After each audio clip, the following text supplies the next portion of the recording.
The courtroom smelled like old paper and anxiety, and I was the one holding a tray of coffee cups that nobody had asked for. I worked for a catering company that handled corporate events, which apparently included legal proceedings for Bay Street firms in Toronto. That Tuesday, I'd been assigned to the overflow room attached to a private arbitration hearing, the kind where men in $4,000 suits decide quietly which other man gets to keep his empire. I wasn't supposed to be in the main room at all. The cups were for the lawyer's assistants in the hallway, but one of the cups had started leaking from the bottom, and I had no free hand to fix it, and the only place with paper towels was through the door I wasn't supposed to open. So I opened it. There were 12 people in that room. I clocked them in the 2 seconds before anyone looked up. A long mahogany table, a court reporter in the corner, 2 men in opposing suits on either side, and at the head of the table, very still, a man I recognized from the financial pages of the Globe and Mail. Everyone recognized him. His name was on a tower downtown. His company had built half the condos along the lakeshore. The newspapers called him a real estate magnate. My older sister called him a ghost. You never actually see him, she'd told me once. He just appears in the ownership records. He was not a ghost. He was sitting 8 feet away from me, and he was watching me with the kind of stillness that made me feel like I'd accidentally walked into the path of something I didn't understand. "I'm so sorry," I said, to the room in general. "There's a leak, and I just need." I pointed at the paper towel dispenser on the credenza against the wall. Except there wasn't one. I'd misremembered. Wrong room. I stood there for a moment that lasted roughly 400 years. "Take a seat," the man said. His voice was low and completely level. Not angry, not amused, just certain. "I really shouldn't. You're already here." He nodded at the empty chair along the wall, the kind meant for observers. "Sit. We'll have someone take the coffee." One of the assistants materialized at my elbow and took the tray. I sat. I told myself I would stay for 30 seconds and then quietly leave. That was 3 years ago. I never did figure out how to quietly leave. His name was Conrad Hale, though I didn't call him that for a long time. I called him nothing because I didn't speak to him again after that hearing. I went back to my catering shift, finished the event, folded my apron, and took the subway home to my apartment in Leslieville. I told my roommate what had happened. She said I should have gotten his number. "He's like 50, I said. "He's 44, she said, without looking up from her laptop. I looked him up, and he's divorced, and apparently very private. "You looked him up in the 40 minutes since I got home?" "I was curious on your behalf. I didn't look him up. I thought about it, which was almost the same thing, but I didn't. I went to sleep and went to work the next morning and spent the next 3 weeks catering Bay Street lunches and tech company cocktail hours, and a particularly grim retirement party where the retiree cried into his wine for 45 minutes. Then the catering company got a new contract, private corporate dinners, once a month, for a client who paid significantly over market rate and had very specific requirements about temperature, service timing, and discretion.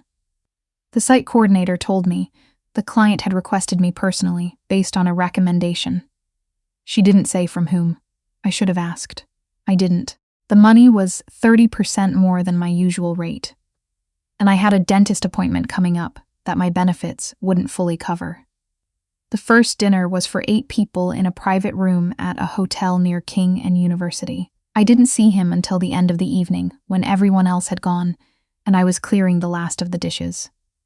He was standing by the window with a glass of scotch, looking at the city below. "I didn't know how to contact you," he said without turning around. "So I contacted your company. You could have just found a different caterer. I could have." He turned then. In the overhead light, he looked tired in the particular way that people with too much responsibility get tired. Not sleepy, just worn around the edges. But I found I preferred this one. I set down the plates I was holding. "Mr. Hale?" "Conrad. Conrad," I said, and it felt strange to say. "I work here. That's the reason I'm here. I need you to know that, before this goes anywhere." He looked at me for a long moment. "I know that," he said. "I'm not confused about it. Are you asking me to stop arranging contracts with your employer?" I didn't answer right away, because the honest answer was no, and I knew it, and he probably knew it too. "I'm asking you to be straightforward," I said finally. "I'm trying to be," he said. "I'm not very good at it." He wasn't. Good at it, I mean. Straightforwardness didn't come naturally to someone who'd spent 2 decades building a company by saying very little and watching what other people did instead. He communicated in long silences and small gestures. He'd send a car when he knew I had a late shift across town. He'd have a specific cheese from a shop near my apartment, included in a catering order, because I'd mentioned once that I used to buy it on Saturdays with my mother. My mother had died 2 years before I walked into that arbitration room. Breast cancer, 7 months from diagnosis to the end. I'd moved back home to help during that time, and then stayed after, because my dad didn't know how to operate the washing machine, and my younger sister had a toddler, and my older sister lived in Vancouver and felt very guilty about it. I'd moved back out 8 months later, but I still went every Sunday. Sunday dinner was a thing in our family. My dad made the same roast chicken he'd been making since 1987. My younger sister brought her kid and complained about her husband's mother, and the 3 of us sat at the kitchen table and talked about nothing in particular and everything that mattered. I told Conrad about Sundays on our 4th not-quite date, which was dinner at a restaurant in the annex that he'd booked under a different name. I said it casually, the way you mention things when you're not sure if they're going to land, and he listened the way he listened to everything, completely still, missing nothing. "You still take care of them," he said. "It wasn't a question. I try to. Even though you moved out, moving out doesn't change anything. They're still mine." I paused. "That probably sounds strange." "No," he said. "It sounds like someone who understands what family actually means." He didn't say anything else about it. But the next Sunday, when I got to my dad's house and started helping with dinner, my phone buzzed with a message. Just a question mark, waiting to see how the evening went. I texted back a photo of the roast chicken. He texted back, "Looks better than anything my chef makes." I didn't know he had a chef. I texted back, "You have a chef?" He texted back, "I do not know how to use the oven." I stood in my dad's kitchen and laughed until my sister came in and demanded to know what was happening. What was happening was complicated, and I knew it. Conrad Hale was not a man who belonged in uncomplicated situations. He had lawyers the way other people have lunch plans. He had a company with 600 employees and assets that were discussed in financial columns I wasn't qualified to read. He had a 17-year-old son from his first marriage who lived primarily with his mother in Montreal and came to Toronto every other month with the specific energy of a teenager who has decided to be fine with things, loudly. He had a building with his name on it. Literally, his name, that I walked past every time I took the subway to work. He also had enemies, not the word-of-mouth kind, the actual kind, which I didn't fully understand until the night someone tried to take apart his company from the inside. I found out the way I found out most things about that world. By accident, by being in a room I wasn't supposed to be in. It was a Thursday in November, one of those Toronto nights where the cold is aggressive and the sky looks like metal. I'd finished an event early, and Conrad had left a key card for his building at the front desk, the way he'd started doing when my evenings ran near his neighborhood. I wasn't his girlfriend in any formal sense. I wasn't sure what I was. But I had a key card, which felt like something. His assistant, a sharp, exhausted woman named Renata, who had tolerated my presence in Conrad's life, with the professional neutrality of someone who had seen everything, had gone home. The floor was quiet. I let myself in and was about to set my bag down when I heard voices coming from the boardroom. Not talking. Arguing. The low, controlled kind that's somehow worse. I recognized Conrad's voice. The other I didn't know, but I heard enough. Someone had been moving money. Not dramatically, not in the ways that set off alarms immediately. Slowly, carefully, through a series of holding companies and reinvestment structures that looked legitimate until you looked at the pattern. Conrad had figured it out 3 weeks ago. What he hadn't figured out was who, because the only people with access to that level of the company structure were people he'd trusted for years. I stood very still in the hallway. Through the partially open boardroom door, I could see the edge of the table and one man's shoulder. Not Conrad. "If you go to the board before you have proof," the other man was saying, "you destroy your own credibility. I know that, and if you wait too long, I know that too." Conrad's voice was flat. I'm handling it. You've been handling it for 3 weeks. Yes, Conrad said. And you have been in my building at 9:30 on a Thursday, which tells me you're more worried than you're letting on. So let's stop pretending this is a consultation and tell me why you're actually here. A long silence. Then the other man said something very quietly that I couldn't catch. And I heard a chair push back. And I walked quickly and quietly to the kitchen down the hall and stood behind the door until I heard the elevator. I told Conrad I'd been there. I told him that night, when he came into the kitchen and found me making tea like I'd been there the whole time, which neither of us believed. How much did you hear? He asked. Enough to know there's a problem. He leaned against the counter and looked at the ceiling for a moment. You should have let me know you were here. I should have, I agreed. I didn't want to interrupt. Eavesdropping isn't interrupting. I prefer to think of it as being present without announcing myself. He looked at me with an expression that was half exasperation, and half something I couldn't quite name. This is what I'm dealing with, he said. Not really to me. My company is being taken apart by someone who has known me for 10 years, and I come into my own kitchen and find you making chamomile tea like it's a Sunday. It's a Thursday. It's a Thursday. I know what day it is. I set down the mug. Tell me. He didn't answer. Conrad. I kept my voice level. I'm not going to pretend I didn't hear what I heard, and I'm not going to suddenly become a liability just because you told me the truth. But I can't help you if you keep treating me like I'm made of something breakable. He was quiet for a long time, long enough that I thought he was going to say nothing, and I was going to take my coat and go home, and whatever this was between us would quietly stop being. Then he said, His name is Whitfield. He's been with the company since the beginning. He was at my wedding. He's my son's godfather. I sat down at the kitchen island. Okay, I have the financial trail. My legal team has it. But the moment I move on it, he'll know, and he has contacts that can make the next 6 months very expensive and very public. What do you need? He looked at me. I need to know why you're asking. Because you're not asking me to fix it, I said. You're just talking. And sometimes that's the thing a person needs first. He sat down across from me, and he talked. I won't say I saved anything. And this is the one that actually happened.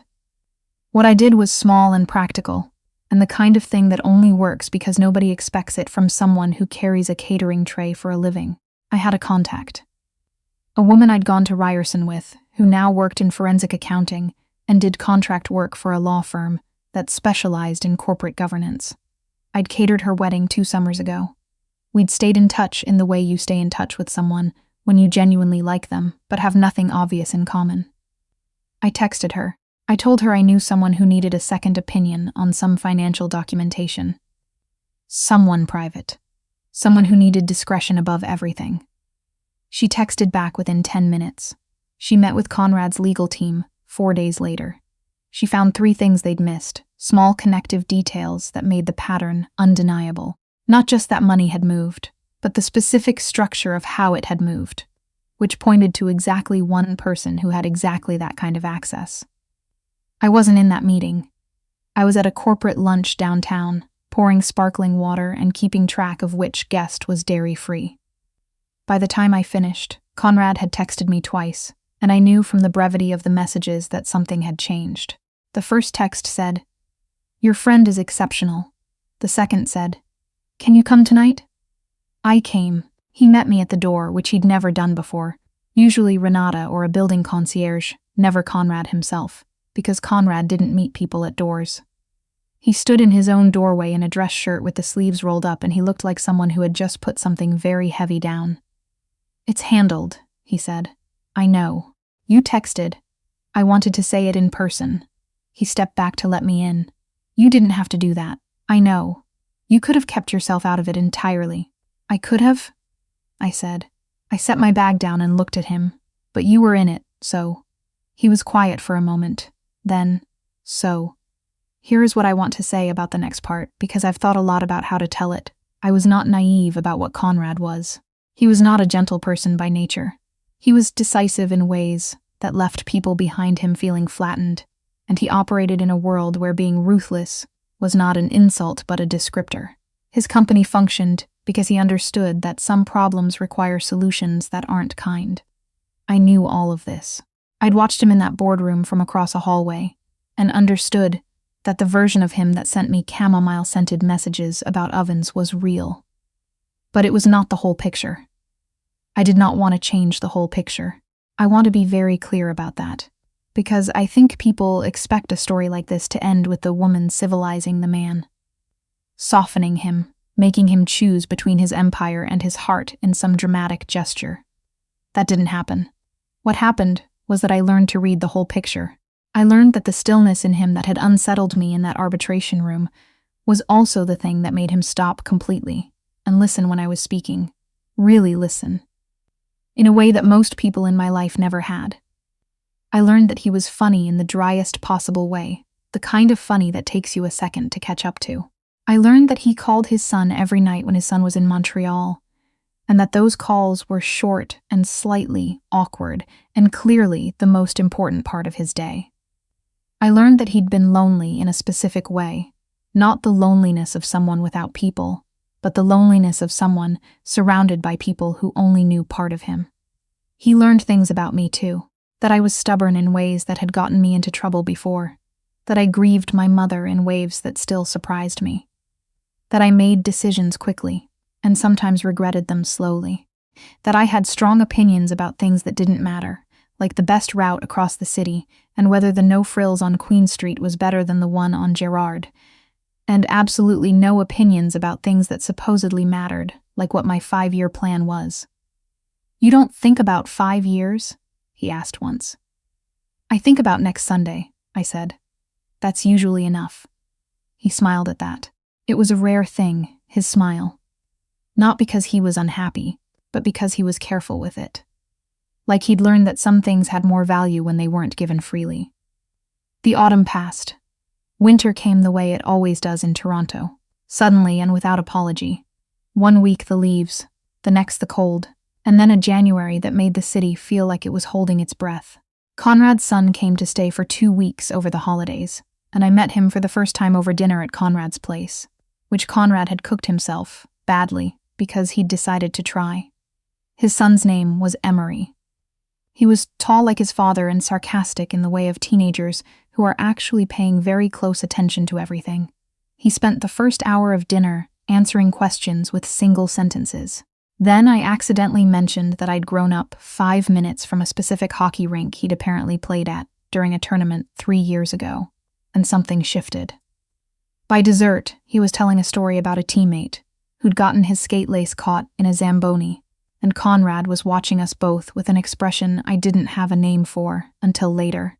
After Emery went to bed, Conrad said, "He doesn't talk like that with most people." "He's 17, I said. "He talks like that with anyone who's not trying to impress him." "Were you trying to impress him?" "I was trying not to. It's a different skill." Conrad looked at me. Then he said, "I'd like you to stay. I'm here. I mean," he paused, which was unusual for him. "I mean more generally." It was the most indirect he'd ever been, which meant it was the thing he meant most directly. I looked at him for a moment. At the badly cooked dinner still on the table, and the city lights through the floor-to-ceiling windows, and the man who had first told me to take a seat like it was the simplest thing in the world. "I know," I said. "I'm working on it." He did not buy me a house with a white picket fence. I want to say that clearly, because I think it matters for this story to end correctly. He did not give up his company, or his building, or his particular way of moving through the world. He did not become soft, and I did not ask him to. What he did was make room, quietly, practically, the way he did everything. He made room in his life for mine, and I made room in mine for his, and we discovered that the two things fit together in ways that neither of us had predicted. My Sunday dinners didn't stop. He came to one, in March, when the snow was finally starting to thin. My dad shook his hand with the formal gravity he reserved for people he wasn't sure about yet. My younger sister interrogated him about whether he knew what the carbon emissions for mid-rise condo development looked like, which he did, and he answered her directly without getting defensive, which I later learned was her actual test. My dad's roast chicken was dry, because my dad's roast chicken is always dry and has been since 1987, and we all eat it with gratitude. Conrad ate 2 helpings. Driving home, I said, "You ate 2 helpings of very dry chicken." "It was a good chicken." "It was not a good chicken, and you know it." "Your father made it," he said. "That makes it a good chicken." I looked at him. Outside the window, Toronto was doing the thing it does in early spring. Tentative, cold, pretending at warmth with occasional flickers of actual sun.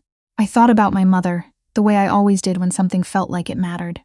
I thought she would have found him difficult in the best way. I thought she would have respected that. "Thank you," I said. "For what?" "For being there." He glanced at me briefly, then back at the road. "I was invited. I know that's not what I mean." He understood. He usually did when it counted. The city moved around us, street by street, and I watched the lights change and thought about Sundays, which was as far ahead as I've ever needed to plan. The one just passed. The one coming up. The small, specific weight of things that are yours. A family kitchen, a dry roast chicken, a man beside you who doesn't need you to explain what you meant. I'd walked into the wrong room, looking for paper towels, and found something I didn't have a word for yet. I was still learning the word. I thought that was probably fine.